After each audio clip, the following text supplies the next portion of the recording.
నమస్తే, నేను మీ సతీష్. తీగ లాగితే డొంకంతా కదిలిందనేటువంటి సామెత అందరికీ గుర్తుండే ఉంటుంది. ప్రస్తుతం ఆంధ్రప్రదేశ్లో, ఇందులోనూ ముఖ్యంగా ఉత్తరాంధ్ర ప్రాంతంలో ఉన్నటువంటి వైఎస్ఆర్ కాంగ్రెస్ పార్టీ నేతలను అయితే కనుక ఇదే భయం వెంటాడుతూ ఉంది అనేటువంటి ఒక చర్చ అయితే అక్కడి రాజకీయ వర్గాల్లో పెద్ద ఎత్తున జరుగుతూ ఉంది. కారణం ఏమిటి అంటే, ఎన్నికల తర్వాత అధికారం కోల్పోయాక మాజీ మంత్రి, వైఎస్ఆర్ కాంగ్రెస్ పార్టీ సీనియర్ నేత బొత్స సత్యనారాయణ మరి అధికారం కోల్పోయాక మీడియా ముందరికి వచ్చి ఒక మీడియా సమావేశాన్ని అయితే నిర్వహించారు. ఆ తర్వాత పెద్దగా మీడియాకి మొహం చూపెట్టకుండా మొహం చాటేస్తూ తిరుగుతున్నటువంటి బొత్స సత్యనారాయణ నిన్న మళ్ళీ హఠాత్తుగా ఉన్న పడంగా మీడియా ముందు ప్రత్యక్షమయ్యారు. అది కూడా విజయనగరంలో ఒక మీడియా సమావేశం పెట్టారు. అది అవుతూనే మళ్ళీ విశాఖపట్నానికి వచ్చి వెంటనే ఇంకో ప్రెస్ మీట్ పెట్టారు. ఈ ప్రెస్ మీట్లో ఆయన చేసినటువంటి వ్యాఖ్యలు మాత్రం ఏమిటి అంటే, సొంత పార్టీ నేతలనే టార్గెట్ చేశారు ఆయన అనేటువంటి కొన్ని చర్చలకు కూడా దారి తీస్తూ ఉంది. మరి ఎవరిని ఆయన టార్గెట్ చేసింది, ఏ విధంగా టార్గెట్ చేశారు, అసలు ఎందుకు టార్గెట్ చేయాల్సి వచ్చింది అనేటువంటి అంశాలు కూడా చూస్తే, ఆయన నిన్న ఏదైతే విశాఖపట్నంలో పెట్టినటువంటి ప్రెస్ మీట్లో ప్రధానంగా తమ ప్రభుత్వ అధికారంలో ఉన్నప్పుడు ఏదైతే బ్రెజిల్ నుంచి ఒక కంటైనర్లో డ్రగ్స్ వచ్చినాయి, అది కూడా 25,000 కిలోల డ్రగ్స్ ఏదైతే ఒక కంటైనర్లో వచ్చినాయి బ్రెజిల్ నుంచి అనేటువంటిది పెద్ద సంచలనంగా మారింది ఆ రోజున రాష్ట్రంలో కూడా. అయితే అప్పటికి వైఎస్ఆర్ కాంగ్రెస్ పార్టీ అధికారంలోకి ఉండడం, ఇంటర్పోల్ సహాయంతో సిబిఐ దాన్ని పట్టుకుంది. అయితే ఇప్పుడు ఆ అంశాన్ని బొత్స సత్యనారాయణ గారు లేవనెత్తారు. మరి ఏదైతే కనుక ఆ డ్రగ్స్కి సంబంధించినటువంటి వ్యవహారం ఏమైంది, మరి ఆ సంధ్య ఏదైతే కనుక సంధ్య ఆక్వా ఇండస్ట్రీస్ ఏదైతే ఉందో, మరి వాళ్ళు ఎవరు, అసలు ఈ కేసుకి సంబంధించినటువంటి పూర్వాపరాలేంటి, ప్రభుత్వం ఎందుకు దీని మీద స్పందించట్లేదు అంటూ పెద్ద ఎత్తున ఆయన ఒక మేధావి తరహాలో ఆయన తన డిమాండ్లు కావచ్చు, లేదంటే కనుక తన ప్రశ్నలు కూడా లేవనెత్తారు. కాకపోతే మరి అంత సీనియర్ నాయకుడు, 3 దశాబ్దాలుగా రాజకీయాల్లో ఉన్నటువంటి బొత్స సత్యనారాయణ మరి చిన్న లాజిక్ ఎట్లా మిస్ అయ్యారు అనేటువంటిది కూడా ఈ రోజున చర్చల్లోకి వస్తూ ఉంది. ఎందుకు అంటే, ఈ కేసు రాష్ట్ర ప్రభుత్వం చేతిలో ఉండదు.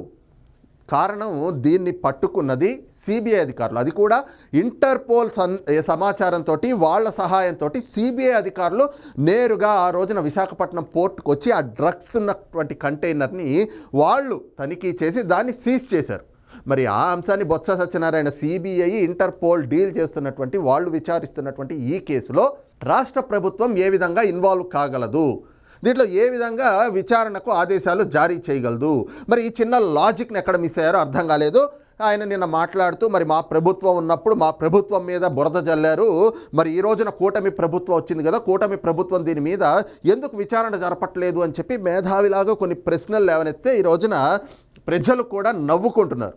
మరి బొత్స సత్యనారాయణ అన్ని సంవత్సరాలు మంత్రిగా చేశారు, ఒక్కసారి కాదు, 2 సార్లు కాదు, అనేక పర్యాయాలు మంత్రిగా చేసి ఆ 3 దశాబ్దాలుగా రాజకీయాల్లో ఉంటున్నటువంటి వ్యక్తి ఈ చిన్న లాజిక్ ఎట్లా మిస్ అయ్యాడు అని చెప్పి ప్రజలు చర్చించుకుంటా ఉన్నారు, సోషల్ మీడియాలో చర్చించుకుంటా ఉన్నారు. రాజకీయ వర్గాల్లో రాజకీయ పరిశీలకులు, రాజకీయ పండితులు కూడా ఇదే ఈ రోజున బొత్స సత్యనారాయణ విషయంలో జరుపుకుంటున్నటువంటి చర్చ. అదే సమయంలో ఆయన దీంట్లో ఇంకొన్ని ఆరోపణలు కూడా చేశారు. ఏదైతే భారతీయ జనతా పార్టీ రాష్ట్ర అధ్యక్షురాలుగా ఉన్నటువంటి పురంధేశ్వరి గారి బంధువులకు సంబంధించినటువంటి వాళ్ళ చుట్టాలు, ఈ సంధ్య ఆగ్రో అనేటువంటి వాళ్ళకి పురంధేశ్వరి గారి బంధువులకి ఏవో సంబంధాలు ఉన్నాయి, కాబట్టి విచారణ ఆ దిశగా చేయాలి అని చెప్పి ఆయన కొన్ని వ్యాఖ్యలు చేశారు. ఆ తర్వాత అదే సమయంలో మాట్లాడుతూ, మరి ఏవైతే విశాఖపట్నంలో జరిగినటువంటి భూ ఆక్రమణలకు సంబంధించి ఇటీవల కాలంలో పెద్ద ఎత్తున విమర్శలన్నీ కూడా ఒక వ్యక్తి పైన వచ్చాయి. ఆ వ్యక్తి ఎవరో అందరికీ తెలిసింది.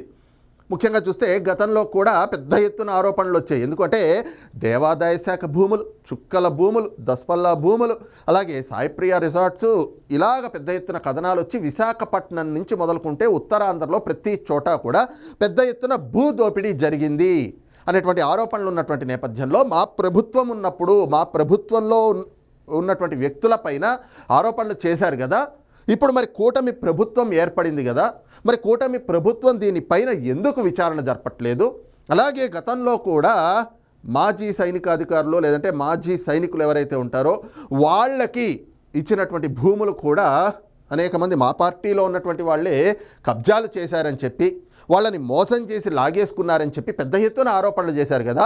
మరి వీటన్నిటిపైన కూడా విచారణ జరపాలి ప్రభుత్వం. వీటిపైన ఒక సిట్ని, అంటే ప్రత్యేక దర్యాప్తు టీంని కూడా ఏర్పాటు చేయాలి అని చెప్పేసి, స్పెషల్ ఇన్వెస్టిగేషన్ టీంని ఏర్పాటు చేయాలి, ఒక బృందాన్ని అని చెప్పి ఆయన డిమాండ్ చేశారు.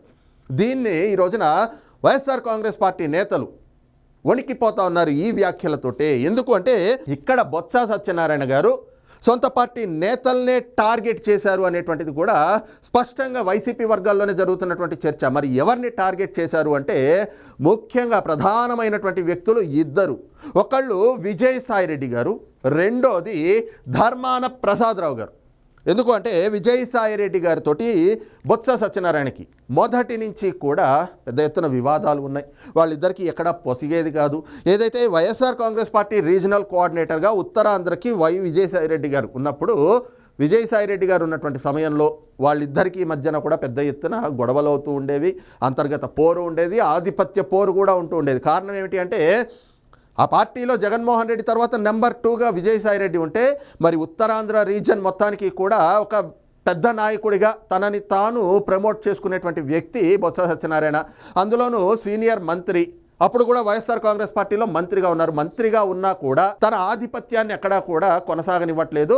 విజయసాయిరెడ్డి తన ఆధిపత్యానికి అడ్డం వస్తున్నాడు. ప్రతి విషయంలో కూడా ఆయన జోక్యం ఎక్కువైపోతోంది, తన ప్రాధాన్యత తగ్గిపోతోంది అనేటువంటి ఒక భావనతోటి విజయసాయిరెడ్డికి బొత్స సత్యనారాయణకి అనునిత్యం కూడా గొడవలు ఉంటూ ఉండేవి. ఈ క్రమంలోనే ఆయన అనేక సార్లు జగన్మోహన్ రెడ్డికి కూడా ఫిర్యాదు చేశారు. జగన్మోహన్ రెడ్డికి బొత్స సత్యనారాయణ చేసినటువంటి ఫిర్యాదుల మేరకే ఆయన కూడా విజయసాయిరెడ్డిని అక్కడ రీజనల్ కోఆర్డినేటర్ ఆ పదవి నుంచి తొలగించారు అనేటువంటి చర్చలు కూడా వైఎస్ఆర్ కాంగ్రెస్ పార్టీలో ఉన్నాయి. ఈ క్రమంలోనే ఇప్పుడు మరి అధికారంలో నుంచి పోయినా కూడా విజయసాయిరెడ్డి తోటి ఉన్నటువంటి వైరము, ఆయనతోటి ఉన్నటువంటి వ్యక్తిగత విభేదాలు ఏవైతే ఉన్నాయో, ఈ ఆధిపత్య పోరు ఏదైతే ఉందో, మరి గతంలో తనకి అవమానించాడనేటువంటి భావన ఏదైతే ఉందో, ఈ భావనలతోటే నిన్న బొత్స సత్యనారాయణ విశాఖపట్నంలో మీడియా సమావేశం పెట్టి మరి ఈ రకంగా దస్పల్లా భూముల దోపిడీ కావచ్చు, దేవాదాయ శాఖ భూముల దోపిడీ కావచ్చు, లేదంటే కనుక చుక్కల భూముల భూ దోపిడీ కావచ్చు, సాయిప్రియ రిసార్ట్స్కి సంబంధించినటువంటిది కావచ్చు, లేదా విశాఖపట్నంలో అనేక వందల వేల ఎకరాలు భూ దోపిడీ జరిగింది అని చెప్పేసి ఆనాడు కూటమి పార్టీలు ఆరోపణలు చేసినాయి కదా. మరి ఈ రోజున మీరు అధికారంలోకి వచ్చారు కదా, వీటిపైన మీరు దర్యాప్తు ఎందుకు చేపట్టరు? మీరు వెంటనే చేపట్టాలి. దానికోసం ప్రత్యేక ఏదైతే విచారణకి ఒక బృందాన్ని, అంటే స్పెషల్ ఇన్వెస్టిగేషన్ టీంని కూడా ఏర్పాటు చేయాలి అని చెప్పి ఆయన డిమాండ్ చేయడం కూడా ఈ రోజున విజయసాయిరెడ్డిని టార్గెట్ చేయడమే అనేటువంటి ఒక చర్చ కూడా వైఎస్ఆర్ కాంగ్రెస్ పార్టీ వర్గాల్లోనే జరుగుతున్నటువంటి పరిస్థితి. అదే క్రమంలో ఏదైతే ప్రస్తుతం వైఎస్ఆర్ కాంగ్రెస్ పార్టీ నుంచి సీనియర్ నేతగానే ఉన్నటువంటి వ్యక్తి, మరొక వ్యక్తి ధర్మాన ప్రసాదరావుని కూడా ఈ రోజున బొత్స సత్యనారాయణ ఈ అంశంలో ఇరికించారు. కారణం ఏమిటి అంటే నిన్న విజయసాయిరెడ్డిని గురించి ఆయన ప్రస్తావిస్తూ, అంటే అక్కడ భూదోపిడీ జరిపారు అనేటువంటి ఆరోపణలన్నీ కూడా విజయసాయిరెడ్డి పైన ఉన్నాయి. మరి నేరుగా విజయసాయిరెడ్డిని ఒక్కడనే టార్గెట్ చేసి ఆయన అంటే అక్కడితోటి సొలసిపోయే సమస్య. కానీ ఆ విషయం కాకుండా గతంలో కూడా మాజీ సైనికాధికారులకు సంబంధించినటువంటి భూముల పైన కూడా ఈ రకంగానే కబ్జాలు చేశారు, ఈ రకంగానే దోపిడీలు చేశారు, వాళ్ళ దగ్గర భూ ఆక్రమణలు చేశారు అంటూ కూడా ఆరోపణలు చేశారు కదా. వాటిపైన అప్పట్లోనే ఒక సిట్టు విచారణ జరిపారు కదా. మరి దాన్ని కూడా వేగవంతం చేయాలి అంటూ ఈ అంశంలో బొత్స సత్యనారాయణ ధర్మాన ప్రసాదరావును కూడా ఇరికించారు అనేటువంటి ఒక చర్చ కూడా జరుగుతూ ఉంది. కారణం ఏమిటి అంటే బొత్స సత్యనారాయణ, ధర్మాన ప్రసాదరావు ఇద్దరూ కూడా సమకాలీకులే. ఒకంత చెప్పాలి అంటే బొత్స సత్యనారాయణ కంటే ధర్మాన ప్రసాదరావే కొంత సీనియర్ నాయకుడు. ఇరువురు కూడా గతంలో కాంగ్రెస్ పార్టీలో కలిసి పనిచేశారు. రాజశేఖర్ రెడ్డి క్యాబినెట్లో ఏదైతే కనుక సహచర మంత్రులుగా ఇద్దరు కలిసి పనిచేశారు. ఉత్తరాంధ్ర రీజన్ నుంచే ఇద్దరు కూడా ఉత్తరాంధ్ర ప్రాంతాన్నే రిప్రజెంట్ చేస్తూ ఉన్నటువంటి వాళ్ళు. కానీ ఇద్దరికి మధ్యన కూడా ఎప్పుడు ఒక ఆధిపత్య పోరు ఉండేది అనేటువంటి ఒక చర్చ కూడా ఉంది. కారణం ఏమిటి అంటే తమ ఆధిపత్యం చూపించుకోవాలి అని చెప్పి ధర్మాన కుటుంబం ఒక వైపున ప్రయత్నాలు చేస్తూ ఉంటే, ఇంకో పక్కన తానే సీనియర్ నాయకుడిని అని చెప్పి పిలిపించుకోవాలి అని చెప్పి బొత్స కూడా ఎప్పటికప్పుడు తన ఆధిపత్యం కోసం కాంగ్రెస్ పార్టీలో ఉన్నప్పుడు కూడా ఇరువురి మధ్యన ఈ రకంగా అంతర్గత కుమ్ముల తొక్కులాట్లయితే ఉండేవి. అందుకే ఇక్కడ ధర్మాన ప్రసాదరావు చూస్తే తన కుటుంబాన్ని ప్రమోట్ చేసుకుంటూ, ఆ రోజున ధర్మాన ప్రసాదరావు అలాగే ఆయన వర్గాన్నే ప్రమోట్ చేసుకుంటూ, ఆయన అన్ననేమో నరసనపేట, ఈయన శ్రీకాకుళం నుంచి పోటీ చేశారు కాంగ్రెస్ పార్టీలో. అలాగే ఇక్కడ విజయనగరం జిల్లాకు వచ్చేటప్పటికి విజయనగరంలో బొత్స సత్యనారాయణ చీపురుపల్లి నుంచి ప్రాతినిధ్యం వహిస్తూ ఆయన అక్కడ పోటీ చేస్తూ విజయనగరం ఎంపీగా తన సతీమణి బొత్స ఝాన్సీ గారికి టికెట్లు ఇప్పించుకున్నారు. అలాగే తన మేనల్లుడికి, తన తమ్ముడైనటువంటి బొత్స నరసయ్యకి ఇలాగా కొంతమందికి టికెట్లు, రాజకీయ పదవులు కూడా ఇప్పించుకుంటూ తన ఆధిపత్యాన్ని తాను చూపించుకోవాలనే దిశగా బొత్స కూడా, వీరిద్దరూ కూడా ఒకరికొకరు ఇద్దరి మధ్యన ఆధిపత్య పోరు కొనసాగేది. అది అప్పటి నుంచి కూడా కొనసాగుతుంది. ఇద్దరు కాంగ్రెస్ పార్టీలో ఉన్నప్పుడు ఇదే రకమైనటువంటి ఆధిపత్య పోరు, ఇప్పుడు వైఎస్ఆర్ కాంగ్రెస్ పార్టీలోకి వచ్చినా కూడా ఇద్దరి మధ్యన ఈ ఆధిపత్య పోరు ఎక్కడా తగ్గలేదు. అందులో భాగంగానే నిన్న గత కొంతకాలంగా చూసుకుంటే ఎన్నికలకు ముందు కూడా ఏదైతే బొత్స సత్యనారాయణని శ్రీకాకుళం జిల్లాకి ఇన్ఛార్జ్ మంత్రిగా ఆ రోజున వైఎస్ఆర్ కాంగ్రెస్ పార్టీ జగన్మోహన్ రెడ్డి నియమించినటువంటి సమయంలో కూడా బొత్స సత్యనారాయణ తన జిల్లా కంటే కూడా తాను ఇన్ఛార్జ్గా ఉన్నటువంటి శ్రీకాకుళం జిల్లాకే ఎక్కువగా వెళ్తూ ఉండడం, అక్కడే రివ్యూ మీటింగులు అధికారులతోటి పెట్టడం, అక్కడ రివ్యూ మీటింగులు పెట్టినా సహచర మంత్రిగా ఉన్నటువంటి బొత్స సత్యనారాయణకు కూడా 1-2 సందర్భాల్లో కనీసం సమాచారం కూడా ఇవ్వకుండా ఆయన నేరుగా వెళ్ళిపోయి సమావేశాలు, పర్యటనలు చేయడం, ఇవన్నీ ధర్మాన ప్రసాదరావు కూడా ఎంతగానో కొంత అసహనం వ్యక్తం చేసేటువంటి పరిస్థితులకి దారి తీసినాయి. ఈ క్రమంలోనే బొత్స సత్యనారాయణ ఆధిపత్యం ఎక్కువైపోయి